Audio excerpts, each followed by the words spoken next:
Hello, one and all. Welcome to the series of project management.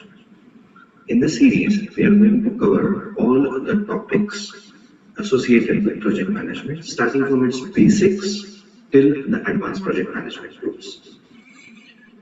Project management, as we all know, is really very popular and has got a lot of scope.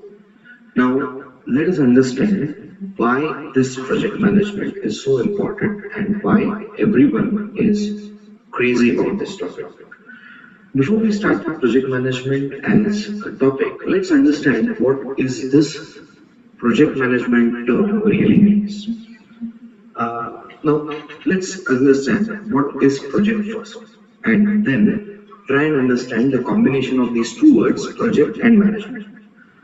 As you are already aware, management is nothing but coordinating, planning, doing everything which is required in order to have your task accomplished. So it involves all the planning, directing, coordinating, all these functions, the basic functions of management. Now, project, on the other hand, is nothing but a set of activities. Let's understand and see the formal definition of project now.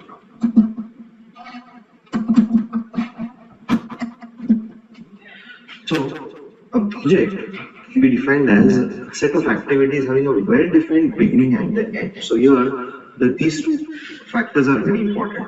Like for a project, we need to define what is going to be the start and what is going to be the end, and what is the particular goal we are aiming at. So, a project is necessarily something which has a definite end and it will only stop after that end. Unless and until that is achieved, that goal is achieved, we cannot say that the project is complete. Now, for achieving all these goals or a specific goal, we need to have certain resources employed for achievement. Also, we need one very important resource, that is time. So along with, say, cost, along with people, along with the raw material, along with the efforts, we also require time as one of the very important aspects. Now this time necessarily becomes one of the very important constraints for any project, which we are going to learn in detail in our later sessions. Now, this project is also defined as a temporary endeavor undertaken to create a unique product, service, or results with respect to that product, and this include constraints and risk regarding cost, schedule, and performance outcome. Now, this technical definition is given by the Project Management Institute, USA. This is a very formal definition, and it says that it's a temporary endeavor. So it's nothing which is going on for number of years. It's not a continuous activity. It's a very temporary, or it's a very time-bound activity which goes on for a limited period of time, and only till the point when you have achieved your goal. So that achievement of goal can be maybe designing a product, manufacturing a product. It can be as simple as you going for some project, you going for some summer internship, you going for some specific project with some objectives. So a project is necessarily not only about some very complex things, but it's also some very basic things which you carry out on a day-to-day basis. A project also can be seeking an admission at any institution. It can also be as simple as going and completing a small task, like maybe paying a bill. Okay, so it also can be defined as a project. Okay, now let's start and have some examples of project. A very recent example, Chandrayaan and Chandrayaan-2 mission by ISRO, okay, is a very classic example for a project. Similarly, SpaceX by Tesla. Then, as I said, it can be as simple as an internship project done by you. And one of the classic example I can include is Burj Al Arab, which is a luxury hotel in Dubai. Now, these are some of the images of those projects. So on your left hand side, okay, the building which looks like a sail of a boat, okay, is this exotic hotel. Now, this hotel is one of the most expensive hotels in this world, and it contains or it is 1053 meters in height. Now, this is a hotel where you have, or this hotel started in the year 1994. It is based on around the 300-meter artificial island, and it contains all around 9,000 tons of steel. This project took around 5 years to complete, starting with starting with the preparation or creation of this artificial island on which it is located and erection of this one. This hotel, okay, at that point of time had employed more than the 300 different contractors and companies, and at any given point of time during this construction period of 5 years, minimum 3,500 workers were working at that site. Okay, and it was a marvelous kind of project which was executed seamlessly, which was executed on dot, and it was really happening at that point of time, where in the year 1994 it started and it was open for public in December 1999. So just imagine how many efforts would have gone there, how much time, how much people employed there, how much contractors, how much money would be involved. And this is one of the classic examples of how projects are executed. Okay, on your right hand side, top image shows an SpaceX program, where the SpaceX program was one of the endeavors of this person who also invented the first electric car, which was commercialized, okay, Tesla Motors. And this SpaceX program was very popular because it took, or that was the first company, a private company, who undertook all the missions, okay, for NASA. Okay, and this was one of the marvelous inventions, one of the marvelous activities, projects, okay, which you have come across. Now, after moving to, or after seeing what is a project now, we have seen several examples of project. Let's also understand what is project management. Okay, as we already discussed earlier, management is nothing but planning, coordinating of all these activities, okay, for a project. So a project management would be involving planning, arranging and managing a project to achieve a set of predefined objectives or goals. Now this objective or goal can be a completion of a task, completion of something which is to be achieved in a specific period of time, okay, and it ensures optimum or the best possible use of knowledge, competency and equipment to achieve these goals. So when I say best possible use, it means that it will use everything in a most optimum or efficient way.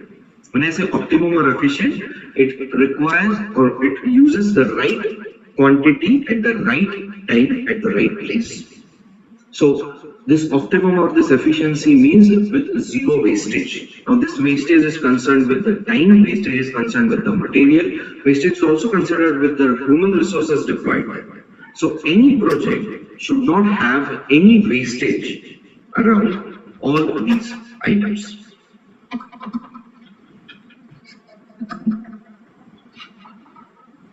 Now, moving ahead, ISO 10006 defines project management as a unique process consisting of a set of coordinated and controlled activities with start and finish dates. So, for any project or any project management activity, the start and finish dates are one of the most important milestones, and these start and finish dates would crunch in all the matter, all the project activities in between them. Now, when I say project activities undertaken, it also means the objectives conforming to specific requirements. When I say specific requirements, now these requirements, please understand, are given by the project stakeholders. Okay, now the stakeholders would be the people who want this project to be finished, and these specifications will decide how successful the project is. So, for example, if the specifications are well met, then the project will be successful. The customer, the client for which you are making a project, you are performing on this project, that client will be happy. Now, these specific requirements are given at the start of the project, and we'll be learning in detail how these specifications are drafted, how these specifications are accepted, and at what stage of project management these specifications come. Also, one more very important thing in project management is constraints. Now, there are three constraints. It is also called as triple constraint. Now, these three constraints are in form of time, cost, and resources.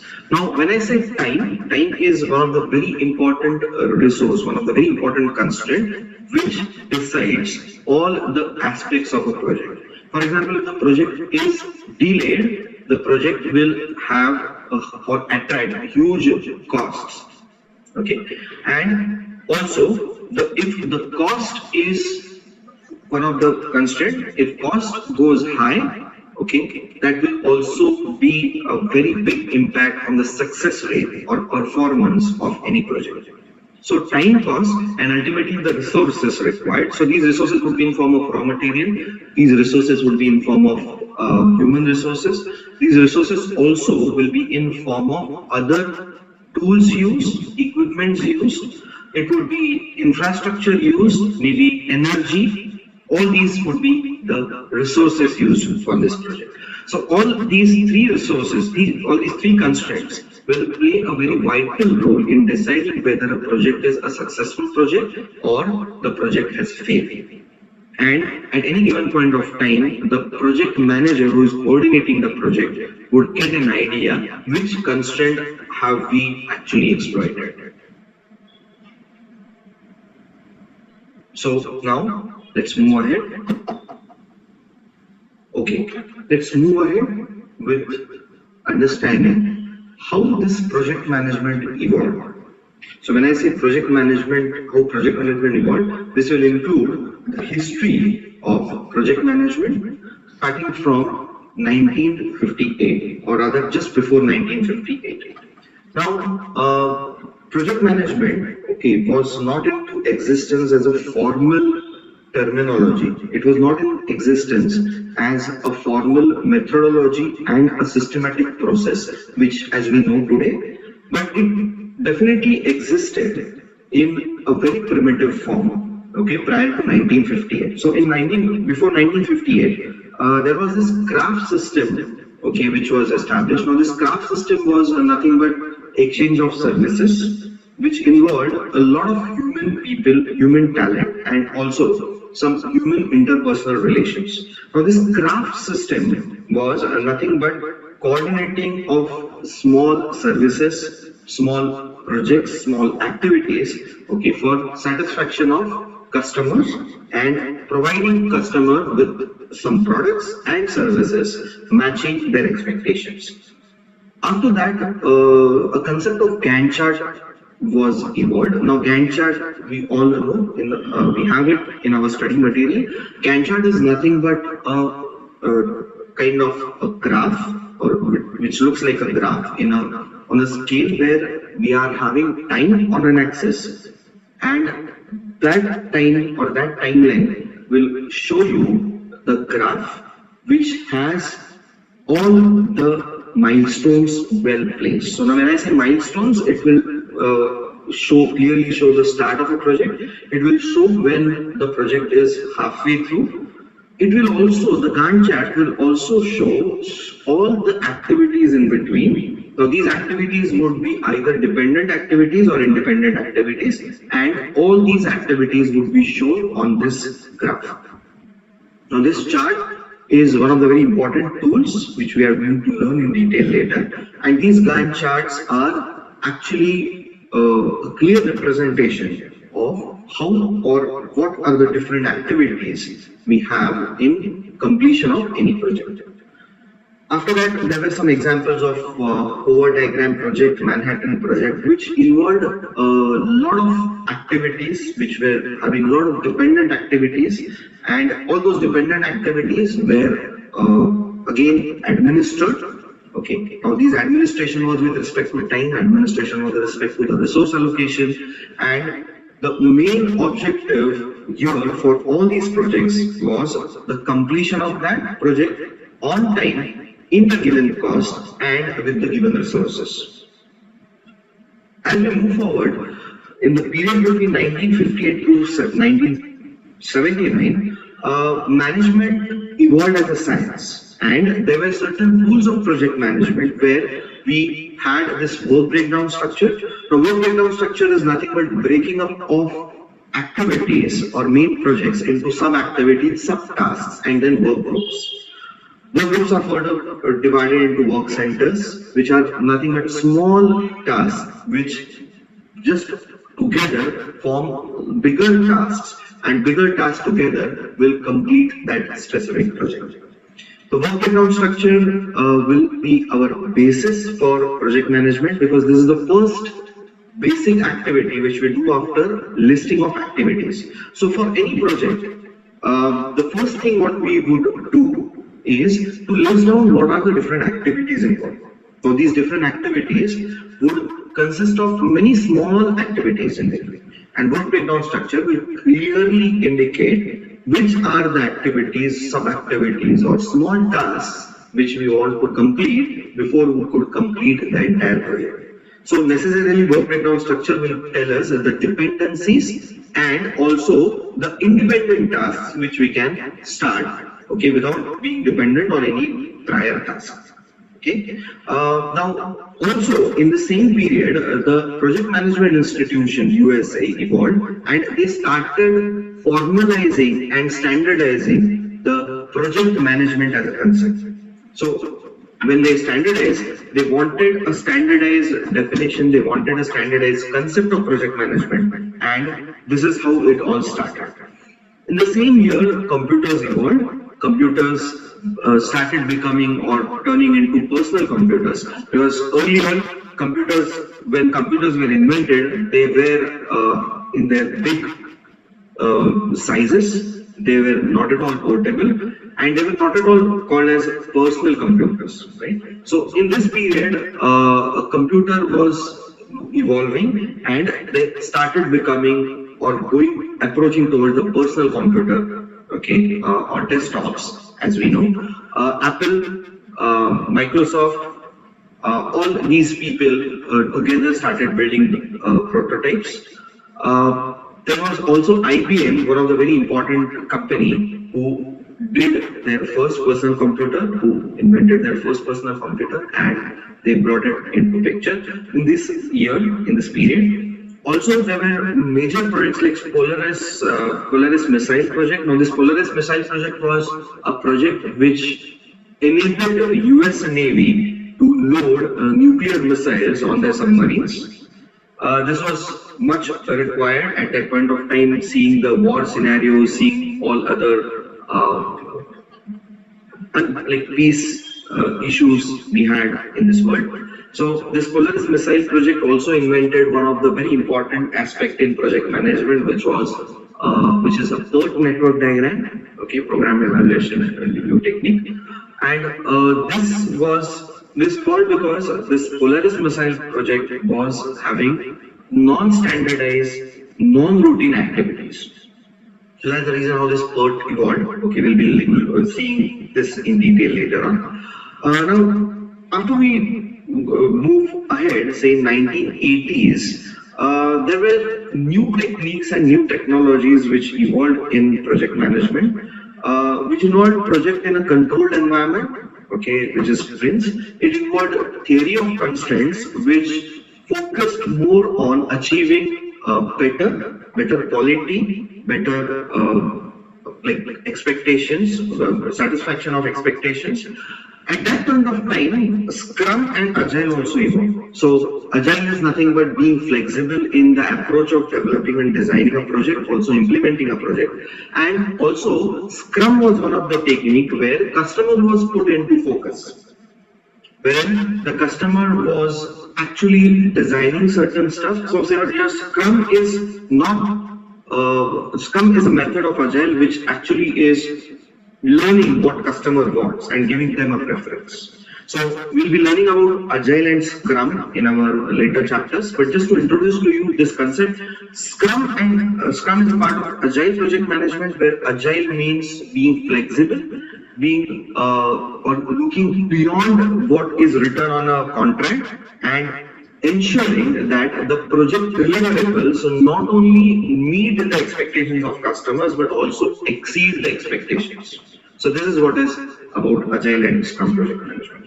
At the same time, project management book of knowledge evolved, and this project management book of knowledge first time keyed in some very important principles of project management and also some very important tools and techniques which were standardized and which were intended to be used worldwide. In the same period of 1980 to 1996, there were some major projects like England Channel or England France Channel as they call, wherein these two nations and their diplomats were involved, and there was a lot of constraints and a lot of conditions, a lot of specifications for this project. And this involved a lot of administrative compliance, it involves many permissions, and this was one of the very major projects which we all are aware of. You can learn about this project more. Okay, we are having this, you can get information about this project and then you'll understand what are the dynamics of this project and how big this project actually was. Now, after that, when we moved beyond 1996 till the current age, we have seen a lot of development in internet technology. Things like IoT, things like digital technology, digital marketing, digital media have evolved. Things like big data have evolved, things like business analytics, data analytics have evolved, which has enabled or which has put this project management in a different league now. Now, your project management is just not meeting or having all the goals accomplished, but it also means doing it with excellence.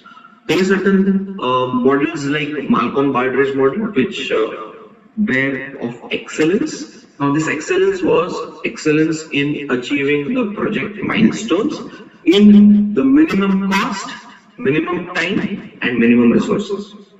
So this is now, this was again a very important aspect where all these new technologies, this internet, this business analytics, big data, and all these things evolved, and that actually turned this entire game into a very competitive market, a very challenging role, and we see everywhere data being extracted. This is a digital age, as we call it, and we are getting information, we are getting data, we are generating data, and so this project management is no more a special thing now.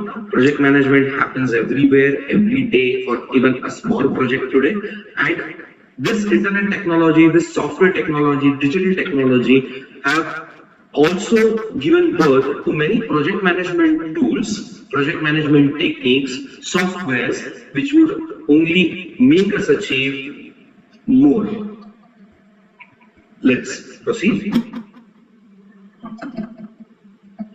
Okay, let's move forward. Now, after learning about how project management evolved, let's also see how or what are the different characteristics of a project or what defines a project. Starting with the first very important characteristic of the project. Okay, we need to know what a project purpose is. That means what is the main objective of a project or why basically this project is required.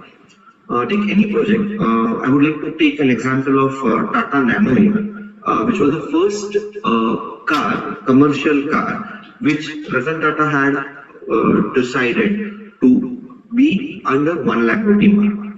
Now, this car or this project had a need where the need was to serve a middle class family who cannot own an expensive car and who probably travels on a two-wheeler, okay, which involves a lot of risk, a lot of inconvenience. And so Ratan Tata decided to go for this project. So this project was itself a very unique project, okay, and it was having an objective to serve the middle class person, a middle class family, okay, for transportation. So this was a need here. Now, for the second characteristic, which is uniqueness. Now, this uniqueness was this unique idea of having a commercial car for 1 lakh, under 1 lakh rupee mark. Now, this was one of the very important distinguishing factor here, wherein the distinguishing factor was like to have a car or to have something which was affordable to middle class person, and maybe a two-wheeler would be close to 60,000, 50, 60,000, and so let's have a car which will be slightly higher, but which can be afforded by a middle class family. So this is a unique distinguishing factor for this project. Now there were different life phases. When it comes to project, there are different life phases involved. So these life phases, like the first life phase where it starts with the planning, okay, or the basic concept development, where why this project was required, the uniqueness, the objective, the purpose, the whole need, or the whole why basically why the question why. Then it moves further for in a detailed designing phase. Then it moves to maybe a prototyping in case of this Tata Nano car. So prototyping is nothing but to create a sample piece, which through which we can demonstrate the application of that product. And after that, we have different life phases where we get to manufacture that car, which is in the growth stage. Then we have a maturity, and then ultimately design. We're going to learn in detail different life cycles, okay, in any project, and we'll be also doing this project life cycle management as one of the topics, okay, in the series. Now, also, the next one of the very important characteristic of a project is to have dependencies among activities. So, when I say dependencies, it is one activity being dependent on another activity, or unless and until activity A is over, we are not able to start activity B. So here in case again, taking the same example of Tata Nano, unless and until the design of the Tata Nano was not complete, the next activity, which is maybe building a sample piece, a prototype, okay, would not be possible. Unless and until we have a complete detailed design, we cannot have a prototype which is built in based on the specifications. So these are the two dependent activities. Now, dependent activities or dependencies are directly going to affect, okay, the project performance and also how fast or how quick we are able to complete any project. So the dependencies are there and the dependent activities would be there for every project. There would be certain independent activities also which we'll be learning subsequently. The next characteristic would be the specified time. So, say this Tata Nano project was a time-bound project wherein Mr. Tata wanted this project to be completed maybe in a couple of years' time, and in those 2 years, what they had stipulated time for that project, in those 2 years, that project should start in its design phase and should end by completing the production of the car which is commercially available and which is being sold, and the production has started. So that was this time period, like in 2 years I want this project to be into its maturity phase, wherein I want you or I want this project or this product to be available to the people. So it had a specific allocated time. Now this time is also allocated milestone wise. So the different phases which we discussed shortly, all these life phases of a project would have milestones. Now these milestones are small events which are key events in that project, and all these milestones would be having a time stamp, a time which is dedicated or designed and a time which is allocated for that milestone. So maybe in 6 months, we need to get ready with the design, that is one of the milestones. In the next 6 months, we need to be ready with the prototype and would have done all its testing to know its feasibility, and maybe in the next 6 months we need to start the production. So these would be the time allotted for a milestone and time allotted for the overall project. Now the last very important characteristics is interdependencies among projects. Now there are multiple projects for any organization, and these projects generally are linked with each other. So, for example, even in Tata Nano project, okay, take the same example. Tata Nano first, when they started this project, they had this first prototype built, then they commercialized the car, they sold the number of units. Now, after that, the next project was maybe to bring that Tata Nano in a biofuel option or a CNG option. So that was the next project. Now that next project would definitely be dependent on the success of the previous project. So there would be a project which is dependent, which would have interdependencies, which would have a direct relation with its predecessor. Okay, so here the successor project or the project which we have at hand would have all the dependencies, all the link to its predecessor, which is an earlier project, which is a similar project, or which is a continuation of that old project. Okay, and so interdependencies on the project plays a very vital role, and it's one of the very important characteristics for any project. We learn a lot from those interdependencies. We have many actions which we can coordinate, which we can design based on our interdependencies among the projects.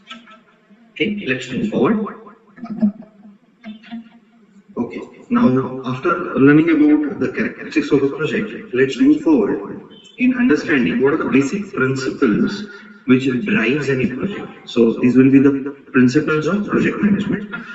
Starting with the first principle, which is understanding the type of businesses and also the nature of the business and what are the commitment towards the stakeholders.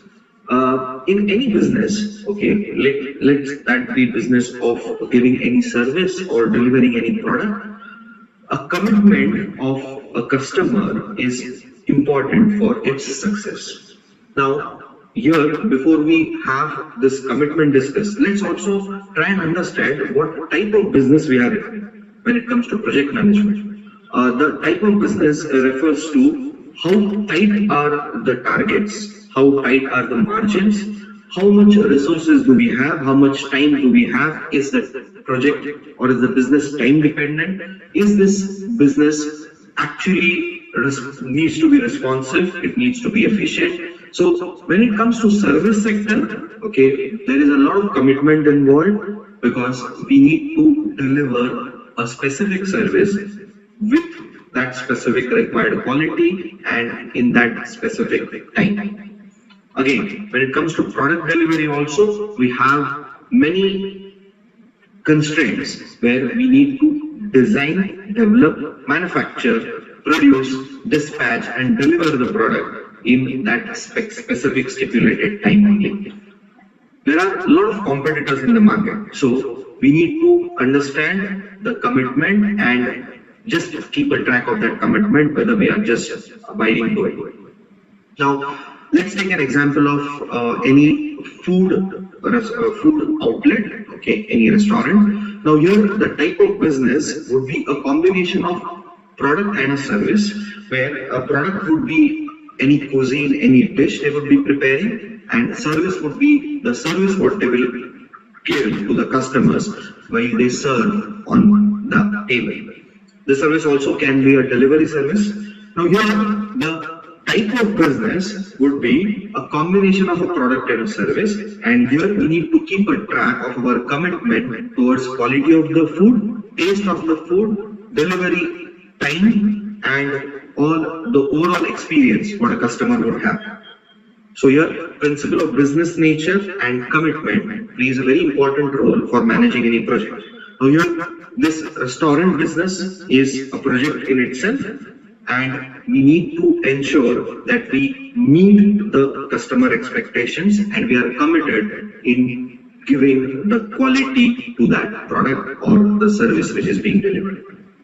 Coming to the next principle of project management, project for deciding or just defining any project success, we need to know its parameters. So for what or due to what reason can we call a project to be a success or a failure? So we need to set the ground rules right. We need to understand what are the parameters which are going to ultimately decide the success and the failure of that project. Now those parameters would be the commitment, parameters would be the timely delivery, parameters would be timely completion, parameters would be the cost in which the project is completed, the parameters also would be the resources required for that project, and so on and so forth. Now here the project success is completely dependent on what are the specifications, what are the work expectations, what are the deliverables we are seeking out from that project.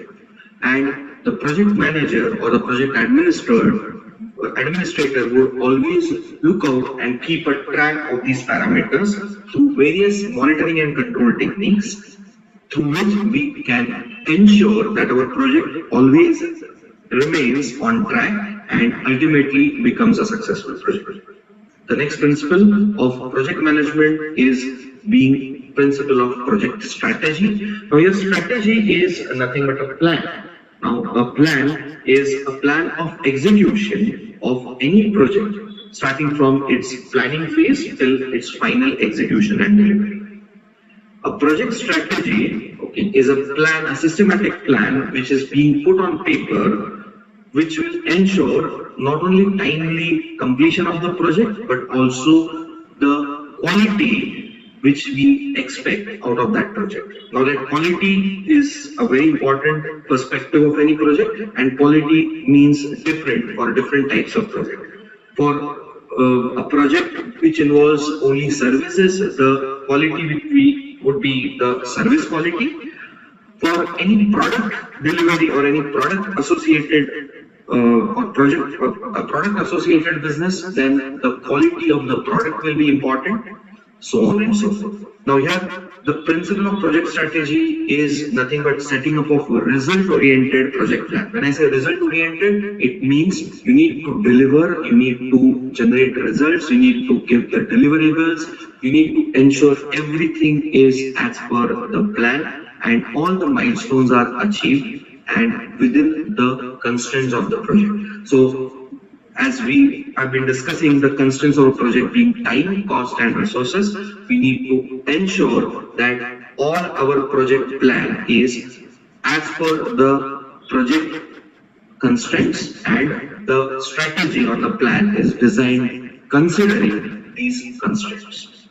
The next principle is of team building, where the sense of integration, commitment and the sense of belongingness in all the resources or human resources involved in that project plays a very important role. So here, when I say sense of integration, it means all the people, all the team members should be on the same page and should have all their personal goals aligned with the organizational or project goals. When I say personal goals, it means their personal selfish motives out of that project should be well aligned or should be in sync with whatever the project constraints are or whatever the project expectations are. So here a team will play a very important role in execution of any project, and this execution also means the planning phase. Okay, of course, because the team or the team members would be involved from the initiation of the project till the end or decline of or closing down of a project. So a team integration induction is most important, and for that regular meetings, regular brainstorming sessions, discussions right from the beginning play a very important role. In any project, please remember, from the first kickoff or the first start date, every individual is assigned certain responsibilities. So these responsibilities are as per the principle of project strategy, which is a project plan we have already learned earlier. So coming back to this project principle of team building, all the team members should be well aligned, all the team members should have a cohesive approach, all the team members should have only the project objectives as their ultimate goal, and they need to cooperate, they need to motivate each other, they need to ensure that every task, every activity is as per the designed timeline, as per the milestones, as per the target time, target date, and the required quality. This will ensure that at the end we have a good quality project and we also have a good constraint management. So your constraint management is also very important, and this can only be done if there is a track being kept from the beginning of any project phase.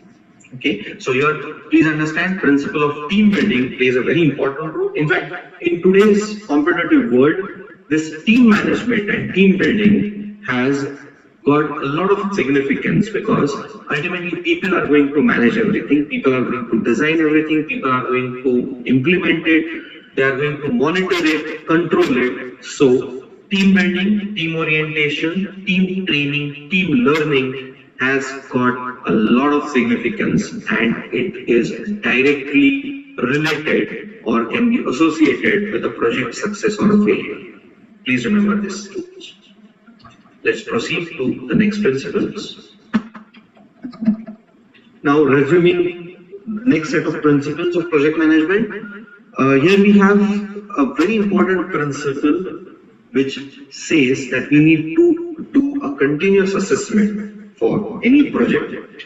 Now, this continuous assessment is nothing but monitoring and controlling of this project progress through a constructive feedback, through the feedback which we always get. Now, this feedback needs to be a real-time feedback or a feedback for every activity, every milestone, everything which we have been achieving or which we will be achieving in the future. Now, this project assessment plays a very important role again because this assessment is going to give us an idea whether we are in line with our plan. So there are two things. There is something which is planned and something which goes on in actual. And we need this project assessment principle will ensure that whatever is being planned is also being followed. And if there is any discrepancy in that, if there is any gap in that, then it is well highlighted before time to the project manager so that the actual control mechanism or the corrective action can be taken and we can get back our project on line or on the track so that at the end we do not face any project failures. Now, the next principle, which is one of the very important principles and generally this principle is being overlooked, is principle of documentation. Now, project documentation, okay, may not be directly impacting a project success, but definitely it is going to impact on the project quality. When I say project quality, project documentation is everything about maintaining the documents, records, anything which may be the procedure followed at every stage and milestone of that project. This documentation would be as simple as just noting down or jotting down of points which maybe a simple engineer would do on a site of a project.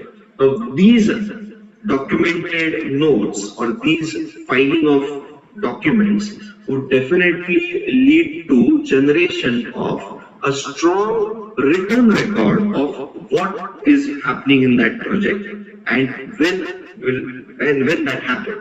So along with the timestamp, if you are having that documentation, that will not only serve as an evidence for that project, but it will also be the lessons learned, which is one of the very important factors for referring or refer to when we start with the next project, which is of a similar nature.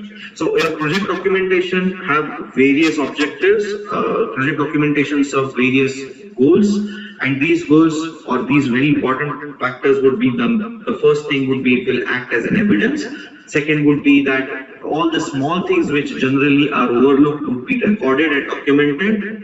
The third thing would be that this documentation would also help us learn many things out of this project and will serve as a ready reckoner, lessons learned document for all the upcoming projects. So the documentation principle is one of the very important principles, and every project manager should ensure that project documentation is up to date and is very, very systematic.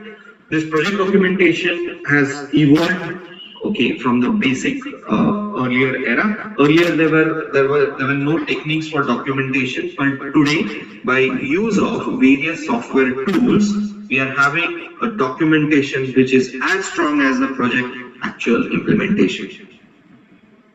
The next principle is project satisfaction or customer satisfaction. Now here, this customer satisfaction would be the main objective, okay, in this today's world, because there are many companies which are offering similar category products, similar category services at much competitive price. So in order to maintain the customer loyalty, the customer staying with us, we need to ensure the customer satisfaction as our top priority. And when I say top priority, customer satisfaction in today's world should be maintained at any cost. So when I say at any cost, it means by investing any amount of money required, time required, any resources required, and ensuring that customer is always happy. By ensuring this, we directly ensure that customer is retained, customer stays with us, customer will want to buy our new products, customer will want to avail our new services, and that will generate the further revenue. Okay, so more customers are satisfied or the customer satisfaction level is high, we are likely to get more number of customers through word of mouth, through reviews, because in today's digital era, all this feedback about a satisfied or a dissatisfied customer plays a direct impact on a customer, on our product success, on our revenues or our sales, all our whatever revenue we are generating out of this market, and ultimately our sustainability. So sustainability is again very important here, and once we ensure that our customers are happy, we need not worry about sustainability, right? The last but very important principle is of being proactive. Now, when I say being proactive in any project, we need to not only look out for the missed milestones, or we need to look out for the gaps with the actual and the desire, but we also need to identify certain risks and challenges which we may face in the future milestones. And this proactiveness would help us resolve that problem which we are going to face in the future in a very less amount of time, efforts, and maybe also cost. So here, maybe if we are having or we are working on any project, if proactively I design or I set up saying that no, in the future when we are going to have this phase at this milestone, we may face an administrative issue, then this can be resolved beforehand, and when actually that phase comes, okay, we need not worry about that problem because we have already taken care of that problem in advance with our proactive approach. So your proactiveness plays a very vital role, and being proactive is one of the key characteristics of a project manager.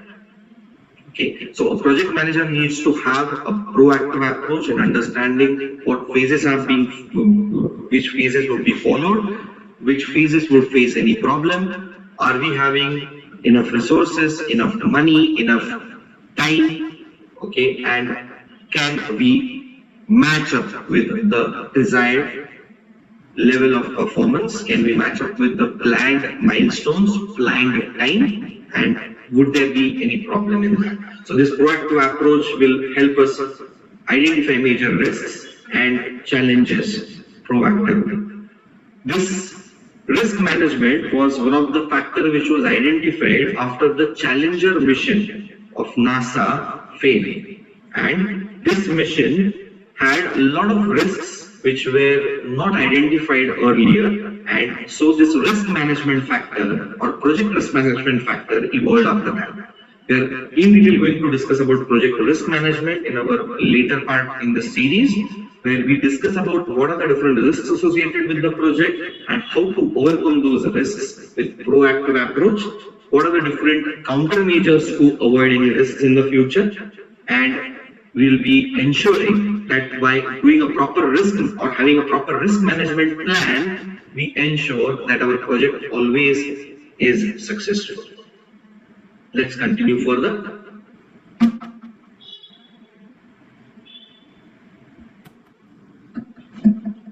Okay, let's move to the next part of this presentation.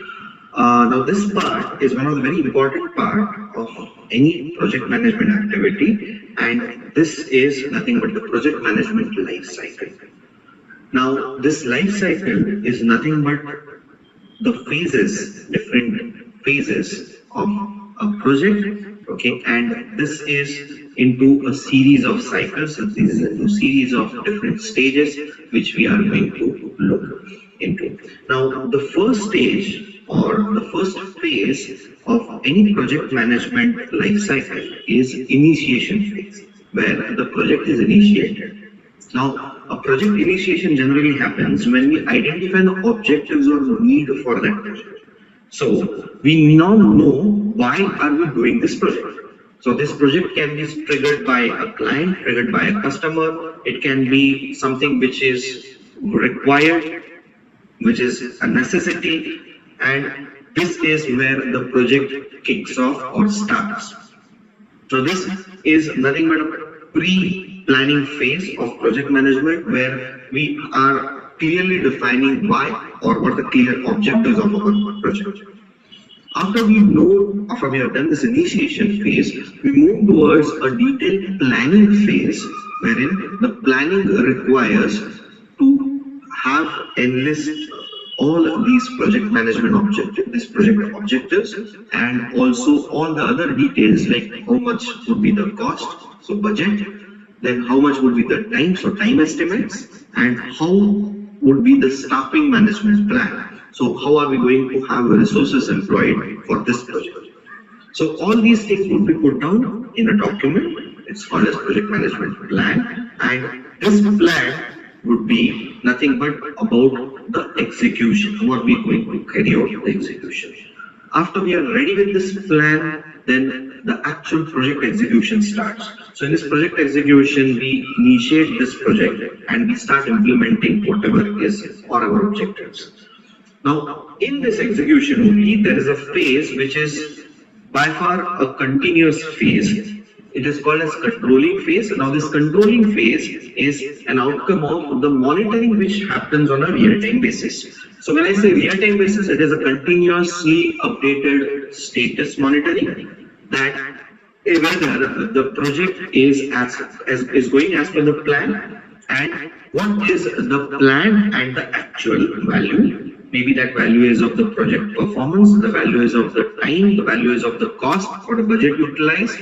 And here, after monitoring, after checking the status, we need to have the control measures in place, which will ensure that a feedback is given to the project management steering team or project management team, where they will take actions and bring the project back on track if we are having any gaps. So controlling is one of the very important phases, one of the important things which goes on continuously, wherein we have a tight control. The better the control, the better would be the project performance. Always remember this.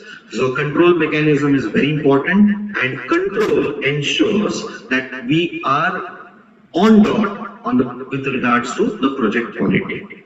So project quality here is nothing but all the constraints well managed, all the specifications met, and the commitments delivered. After we have done this, after we finished with these milestones, we finished with whatever is being promised, we finish with the commitment.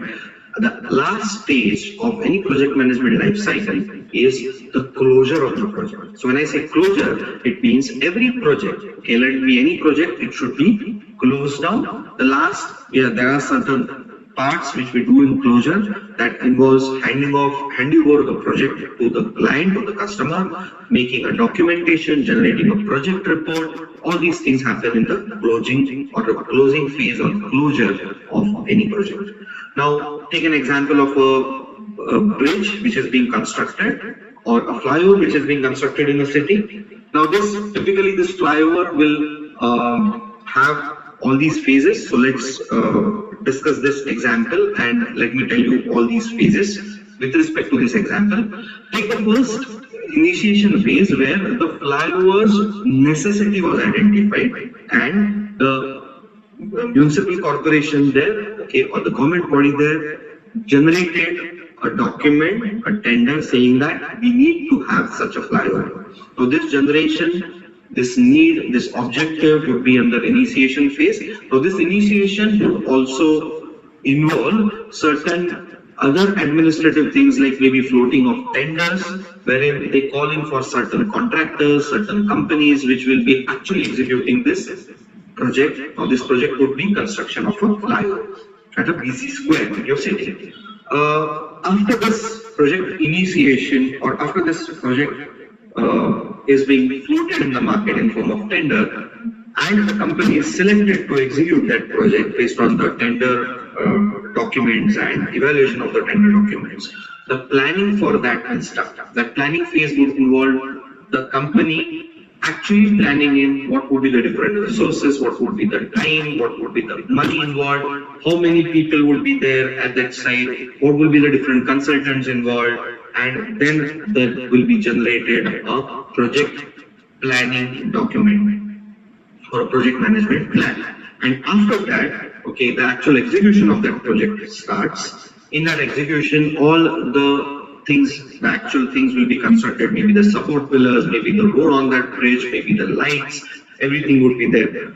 Parallelly, when the execution starts, the control mechanism will kick in, which will ensure that all these milestones are well as per the plan. And at the end, when the flyover is complete, then the closing phase will involve handing over of that flyover to that government body so that it can be made open to the public and the use can start of that project of that flyover, which is constructed as a project, okay, which is a construction project, right? So this is how all these phases happen, and during these phases, okay, there is this control mechanism which always play a very vital role, which is important, and this diagram, okay, which we are going to see now, is nothing but a project management life cycle which is represented on two axes. One is a time axis and another is cost and staffing level axis.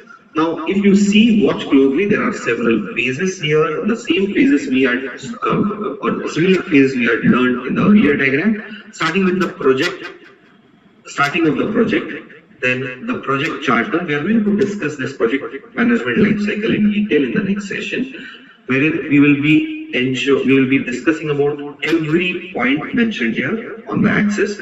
But here, just to tell you in brief, here once the project will start, there would be organizing and preparing, then there would be a project charter preparation, there would be project management plan which will be prepared. In the execution phase in between, there would be carrying out of work.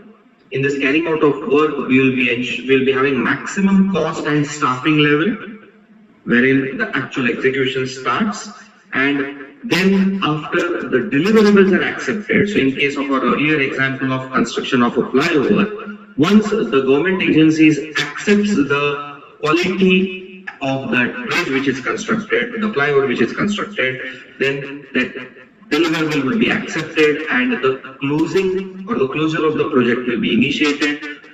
Please observe at the closure point where the deliverables are accepted, the staffing and the cost level will go down drastically, and ultimately it will end to the achieved project documents phase where we complete the project, we hand over the flyover to the government body or to the public, and we generate project documents.